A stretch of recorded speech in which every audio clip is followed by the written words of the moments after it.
What started as a closed-door meeting turned into a royal reckoning. Prince Edward, usually the quiet observer in the House of Windsor, stunned the entire family by revealing a secret so powerful it could shake the monarchy's foundation. The Queen, Mother Matriarch of legacy and tradition, had, in her final years, secretly backed Prince William as the true future of the crown, over her own son, Charles. Before we go deeper into what this really means for the royal family, make sure to subscribe so you don't miss a single update. The room was thick with tension, the air unmoving, as Edward stood, his voice shaking but deliberate. He began not with accusation, but revelation.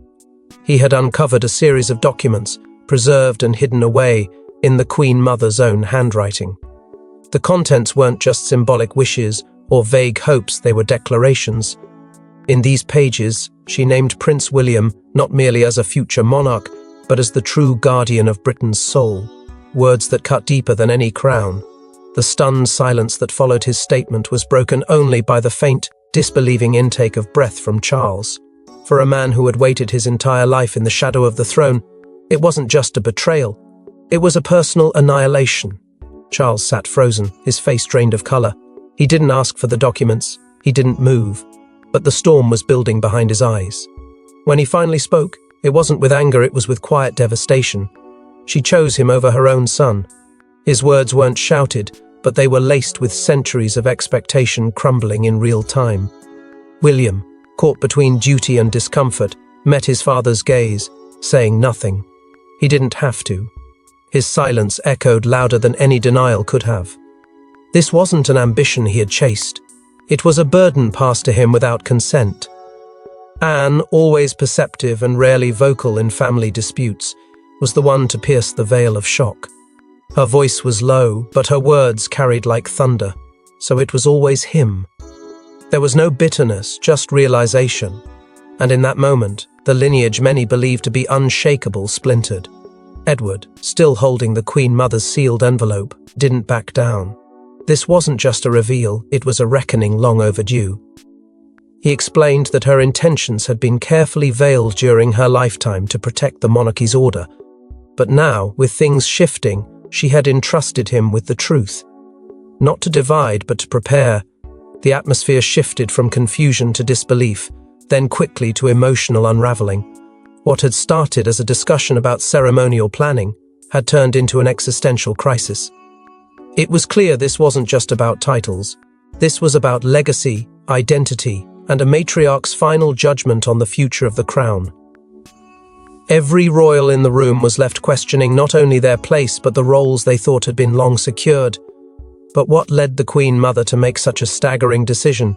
The answer lies in decades of hidden conversations and a pact buried beneath palace protocol. Behind the marble walls of Clarence House lies a rarely entered chamber, the Queen Mother's private reflection vault. According to Edward, it's here he found sealed notes dated, signed and coded, revealing her secret allegiance to William. Why now? Why him? And why in silence? For decades, whispers had surrounded the existence of this chamber, rumors passed among palace aides and footmen, dismissed as fanciful or exaggerated. But it was no fiction. The vault was real. Concealed behind a panelled wall, it was secured not just with physical keys but with the weight of royal memory. Edward's access was no coincidence. It came after a quiet conversation with the late Queen Elizabeth, months before her passing, when she entrusted him with a key one she had never spoken of again. He hadn't understood its significance at the time, only that it came with a look of unspoken burden. Now, it all made sense. Inside the chamber, surrounded by silence and legacy, Edward discovered what could only be described as a royal confession. A velvet-lined pouch sat untouched on a marble pedestal. On it was a faded tag, marked in the Queen Mother's distinctive handwriting, "Crown Beyond Time." The contents were staggering. Dozens of handwritten letters, journal entries, and sealed directives, all pointing toward a future she believed had to be safeguarded. One where William, not Charles, was the monarchy's anchor. Her words didn't just admire William's composure, they revered his moral compass and burdened courage, praising him as the only royal with the strength to bear the modern crown with compassion, not pride. In one entry, her tone shifted. she expressed grave concern about Charles's distance from the people, his tendency toward emotional isolation, and his reluctance to adapt. She wrote of nights lying awake, haunted by the thought that the crown might one day fracture if passed to the wrong hands. These weren't abstract musings. These were deliberate, prophetic instructions, deeply personal and profoundly political. The Queen Mother had remained silent in public, but in private, she had written a different legacy, one meant to survive the storm she knew was coming. Edward didn't come to his decision lightly. He sat with the letters for days, reading them again and again, trying to reconcile what they meant not just for the institution but for the family. As the youngest son, he had always remained behind the scenes, but now the weight of truth had fallen on him. With tears in his eyes, he finally made the choice to reveal everything, not to destroy but to awaken. He believed the family deserved to know what had been kept from them, not for vengeance, but for clarity. He believed William needed to know he had been chosen not just by fate, but by the family matriarch who had once steered a nation through war. But this fault wasn't the only thing buried. What it revealed uncovered a private war the Queen Mother had been fighting for years, one against tradition itself. She was known as the steadfast guardian of royal continuity. But the Queen Mother, it seems, had been quietly rewriting her own legacy, not in speeches or state visits, but in handwritten reflections and whispered hopes. Her true heir wasn't the one history expected. In her twilight years, the Queen Mother had grown distant from public affairs, but she had not grown silent. Instead, she turned inward, recording private reflections that now read like blueprints for the monarchy's survival.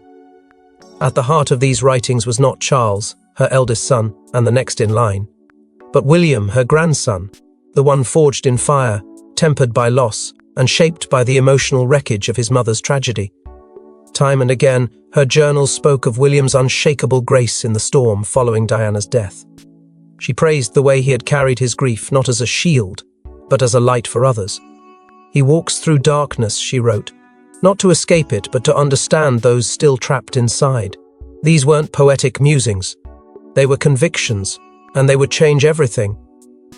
Beneath that admiration was a quiet but undeniable disapproval of Charles's path. The Queen Mother did not hide her discomfort with the choices he made after Diana's death, nor with the speed and manner in which Camilla had been reintroduced to the public. In one entry, she described feeling a sorrow no crown could soothe over the way public trust was handled in that fragile decade. She did not question Charles's birthright, but she did question his vision. She feared it lacked the empathy and instinct required for a new era. When William began seeking her counsel, the emotional tide began to shift permanently. Those visits between grandmother and grandson, now confirmed through letters and recollections, became something more than familial routine. They were private summits. William, burdened by questions no young man should have to carry, had turned to her for wisdom. And the Queen Mother, perhaps recognizing in him something the others did not, had given it freely. She spoke to him not as a boy in line, but as a man already leading. Her words were filled with both caution and belief, urging him to never let tradition silence empathy or duty extinguish honesty. She called him in one letter the bridge between past wounds and future peace. What makes this all the more extraordinary is how she did it without anyone noticing. There were no formal declarations, no cryptic announcements, just moments. Mentorship given in silence, a gaze held too long, a letter passed beneath a book. Even Charles had no idea. He thought until now that he had inherited not just her title of heir, but her unwavering loyalty. But the Queen Mother had rewritten that story in invisible ink, and now the words had surfaced. What this reveals is not just a personal choice, it's a redefinition of legacy. For decades, the Queen Mother had stood as a pillar of traditionalism, stoic and immovable. But these writings, now out in the open, tell a different story. One of transformation, fear, and reluctant hope. She didn't want to betray Charles, but she feared the monarchy could not survive on tradition alone. And so, with trembling hands and unspoken heartbreak, she prepared William in secret, hoping he'd never need to know, yet ensuring he would be ready if he ever did. But loyalty was never straightforward in this family, and as the hidden allegiance came to light, So too did a secret rivalry long boiling beneath tea. He surface. Inside the palace, witnesses describe a moment rarely seen Charles not as a monarch in waiting, but as a son betrayed. His words were few, but heavy. This was mine. The Queen Mother's decision wasn't just a slight, it was a strike at his very identity. When Edward finished reading the final line of the Queen Mother's letter, the room did not exhale. It remained suspended, like the crown itself had paused mid-air, unsure where to fall. Charles stood frozen, his eyes locked on the paper, not as a king but as a son who had just learned that his mother had quietly turned her heart elsewhere. Then, slowly and with a voice heavy with disbelief, he broke the silence with a single piercing question. "You waited until now?" The words weren't just for Edward, they were for everyone. They carried the weight of decades, of waiting, of sacrificing, of being told to endure because his time would come. Now, that time seemed stolen, rewritten, erased by a mother's silent choice. The betrayal wasn't political, it was personal. For Charles, the memory of always being compared to Diana had never left him. Even in grief, he had watched the world elevate her while quietly resenting his every move. Now, to hear that his own mother had chosen Diana's son over her own blood reignited wounds he had buried long ago. Camilla moved to his side, whispering something only he could hear, but he quickly brushed her off. He didn't want comfort. He wanted answers, or at least something to dull the truth. But no explanation could unwrite what had been sealed in the Queen Mother's hand. In the hours that followed, Charles disappeared. Royal aides later confirmed he retreated to Birkhall, his sanctuary in Scotland, for 2 days without contact. No meetings, no calls, just silence. A silence that mirrored the vacuum left in him. And while the public was told he was resting, those close to him nay. Better. This wasn't rest, it was collapse. The prince, who had waited a lifetime to step into the role history promised him, was now confronting a terrifying possibility, that the role had never truly belonged to him at all.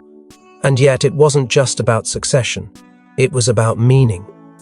For Charles, the crown had always been his eventual redemption, a reward for restraint, for patience, for dignity. But now, being passed over symbolically by the very woman who had guided the monarchy through its darkest hours, shattered the illusion. The symbolism was brutal. He wasn't just being questioned as a leader, he was being denied as a son. The Queen Mother's legacy had always orbited tradition, and yet, in her final act, she had chosen evolution, and that meant choosing William. Charles's inner turmoil could no longer be separated from his public image. The world would never know the full extent of what he felt behind those walls, but those closest to him understood the magnitude. He was torn between two unrelenting forces, the duty to maintain the crown's continuity and the unbearable sting of maternal rejection.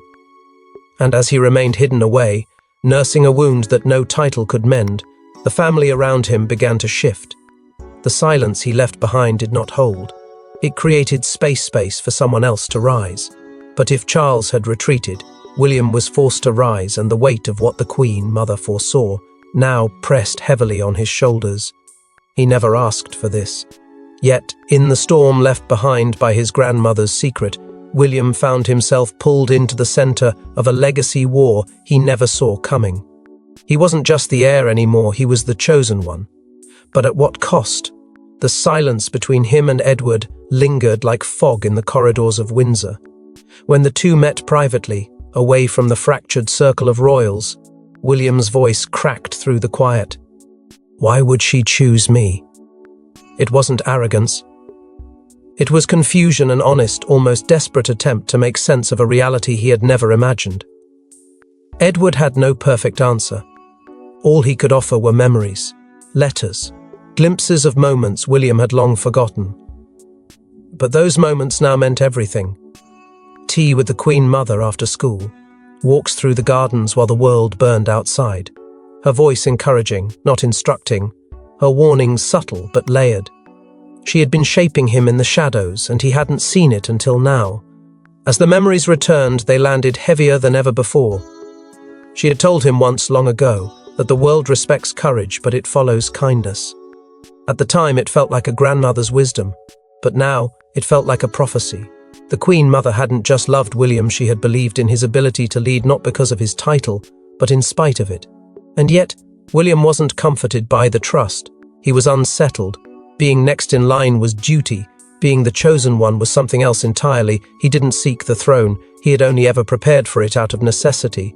But now, he was expected to carry the weight of a vision his own father had been excluded from. At home, away from the cameras and protocol, William turned to the only person who had always seen the man behind the crown, Catherine. In the quiet of their private quarters, he asked the question no one else could answer. "What if I'm not ready?" Her response was steady. "You're not." But neither was she, and she still led. It was in that moment William realized this wasn't about readiness, it was about resolve. The legacy wasn't waiting. It had already begun. Palace aides soon began noticing changes. William's demeanor sharpened. His silences became more weighted. He asked different questions in briefings, challenged suggestions that once went unopposed. Aide memos began referring to an unexpected firmness in tone. It wasn't rebellion, it was awakening. But the shift did not go unnoticed by Charles. The unspoken fracture between father and son now deepened, spreading like cracks across a porcelain surface. Their conversations grew shorter, their appearances more forced. Behind the photographs was a Cold War one, forged not out of rivalry, but out of a shared loss neither could fully voice. And just as William began embracing the impossible truth, the media got wind, triggering a firestorm that no royal spokesperson could control. It wasn't supposed to leave the palace. But within 72 hours, 2 of the Queen Mother's letters were leaked to the press. Headlines screamed betrayal. The public was stunned. The monarchy faced its most personal crisis in decades, and this time, it wasn't political. It was blood. The first leak landed like a thunderclap. A Sunday morning exposé printed excerpts from a private letter in which the Queen Mother described Charles as troubled by his own crown and more burdened by its shadow than uplifted by its light. The quote was devastating, not just because it was real, but because it was so deeply personal, so unequivocally honest. A second letter followed the next day, praising William's instinct for the people and quiet leadership rooted in moral clarity. It left no room for ambiguity. These weren't general musings. They were endorsements, comparisons, verdicts, and they were never meant for the public eye. Suddenly, the royal institution found itself on the defensive, scrambling to contain a narrative that had already spiraled beyond its control. News programs clashed over interpretations. Was this a generational shift or a calculated betrayal? Was it time for Charles to step aside or stand firmer than ever? The press, usually deferential in times of family crisis, became ruthless. Public trust fractured. Commentators from both sides of the Atlantic dissected every phrase, every pause, every facial expression captured since the leaks. The monarchy was no longer the untouchable fortress, it was exposed, raw and cornered. Then came the numbers. Overnight polling revealed a seismic shift in public sentiment. Support for Charles as the next monarch dropped to its lowest level in years, while support for William surged to unprecedented heights. People weren't just questioning the line of succession. They were questioning the purpose of holding on to tradition, when a younger, more relatable leader stood waiting. The phrase, #Queen Mother's Heir, dominated social media, echoed in every corner of digital discourse. For a family that had long thrived in controlled silence, this was chaos. And for William, it was suffocating DR first. Inside Buckingham Palace, aides were paralyzed. There was no statement, no denial, no clarification. The silence from the top only fueled speculation. Was it true? Had the Queen known? Was this leak a betrayal or an act of royal realignment? The lack of any response became the loudest answer imaginable. Every passing hour without a palace rebuttal added legitimacy to the narrative already gripping the public. Meanwhile, suspicion began to circulate. All eyes turned toward Edward. Insiders whispered about the timing, the precision, the impact. Had he leaked the letters deliberately, not just to expose the truth but to shift the power dynamic entirely? The royal family had long depended on discretion to survive. But in this moment, discretion had become its own undoing. The Queen Mother's legacy was no longer confined to her lifetime. It had been reawakened, weaponized, and set loose in a modern era, unafraid to question the old guard. And now, with the public embracing a narrative of chosen destiny over inherited right, the Institute Ion found itself unprepared for the magnitude of the storm. As the public turned to William, the Queen's silence became deafening until she too was forced to confront what her mother had left behind. For years, Queen Elizabeth held the crown and her family together with stoic grace, but nothing prepared her for the day her own mother's words would pit her sons against each other. In a private address, she summoned both Charles and William, only one left with her blessing. Behind closed doors at Windsor, the Queen sat not as sovereign, but as a mother forced to navigate the wreckage of a legacy she thought had been secured. The Queen Mother's letters had not only exposed a buried truth, they had ignited a silent war. Elizabeth had spent a lifetime mastering the balance between personal loyalty and public duty, but now the lines were blurred beyond recognition. The pain was not in the leak, but in the substance. Her own mother had made a choice, a deliberate final choice. And now Elizabeth was left to face the two men most affected by it, one her successor by right, the other by trust. When Charles entered the room, the weight of decades pressed between them. He expected reassurance, or at least defense. But the Queen offered neither. Instead, she looked into his eyes and delivered the words that would haunt him. "You are king by law, not by heart." There was no malice in her voice, only sorrow. A sorrow born from the knowledge that the monarchy could no longer afford to ignore the will of the people, or the message whispered from beyond the grave. Charles said little. His silence was not acceptance, but resignation. He had spent a lifetime waiting for his moment. Now, that moment had been clouded by doubt, even in the one place he believed he would find certainty. Later, William was called in. The conversation was brief but unforgettable. The Queen did not crown him, nor command him. She simply said, "Led when the moment calls." It was not a blessing drenched in formality, it was something far more powerful, a passing of silent authority, a recognition that the monarchy could no longer move forward with tradition alone. Elizabeth did not hide her inner conflict. She was a mother mourning a fracture she could not mend, and a monarch trying to preserve a lineage now questioned by fate. The woman who had never publicly faltered was, behind palace walls, deeply shaken.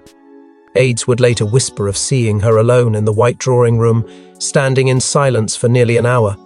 No one dared enter. She was not reading, not speaking, just standing. A solitary figure bearing the full weight of 2 generations clashing in her name, and in the days that followed, the impact rippled outward. Charles quietly postponed 2 high-profile engagements. No reason was offered, but the truth needed no announcement. His absence said everything. He was bruised, publicly calm, privately devastated. The monarchy had reached a precipice, and the Queen knew the only path forward would require more sacrifice. She had made hers. Now the family would have to decide what remained. And just when the royal family thought the storm might settle, a final sealed document from the Queen Mother was uncovered, one no one expected. A single envelope, locked away, marked, "For when the crown cracks." This was the Queen Mother's ultimate contingency, one never meant to be seen unless the family had fractured beyond repair. It held a prophecy, a warning, and a name. It was Edward, once again, who brought the final tremor to the already fractured foundations of the monarchy. The family had gathered under the weight of tension still unspoken, eyes avoiding one another, voices kept to a murmur. But Edward stood with purpose, holding a slim envelope he had not intended to open until now. Its wax seal bore the Queen Mother's personal crest, smaller than the royal cipher, more intimate. Her handwriting was clear, unshaken. She had titled it without flourish, "For when the crown cracks." That moment, Edward said plainly, had arrived. What followed was not a document of ceremony but of conviction. It began not with protocol but plea. The Queen Mother's words cut through the silence. "If this is being read, then the monarchy stands at its most fragile hour." She urged the family not to cling to tradition for its own sake, but to follow the people's heart, not its bloodline.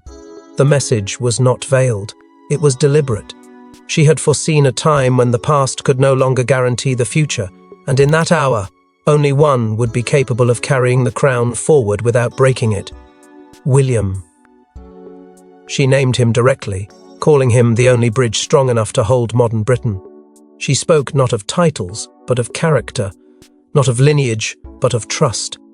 And then came the line that would forever haunt those in the room: "He must lead, or we will fall." The room froze. Not in shock, but in recognition. The truth had been whispered, leaked, and mourned. Now it was sealed, delivered, and undeniable. She spoke of a coming storm, one not of scandal or rebellion, but of irrelevance. A time, she warned, when tradition alone will collapse under its own weight. Her words reeve. Aled a fear she had never confessed while alive, that the crown would outlive its meaning if it did not adapt. And her answer, her final safeguard, was William. No one spoke for what felt like a lifetime. Even Charles, still bruised, said nothing. His eyes fixed on the floor. The Queen, though unreadable in expression, held the envelope long after the words had ended. It was Anne, ever the iron voice of reason, who finally broke the silence. Her words were simple, devastating, and absolute. "Then we have our answer." The document was returned to the vault, but its contents had already rewritten the unwritten. There would be no official statement, no ceremonial shift. But the line of influence had moved, and this time it had done so from beyond the grave, wielded not with fanfare but with foresight. As the royals brace for what lies ahead, one question still lingers like a shadow in every hall of the palace. If William steps forward, the monarchy as we know it could change forever. Will he rewrite royal succession? Will Charles step aside? Or will this family already torn by secrets be shattered for good? The nation waits, breathless, not for a coronation, but for a decision. William, once a quiet prince molded by tragedy, now stands at the edge of history's sharpest divide.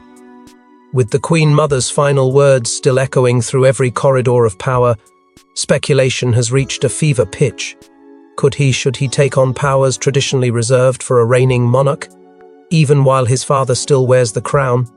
Behind palace walls, legal advisors and constitutional experts are reportedly reviewing precedent, but precedent means little when the country's heart begins to beat for change. Calls for William to lead are no longer limited to tabloids or online chatter.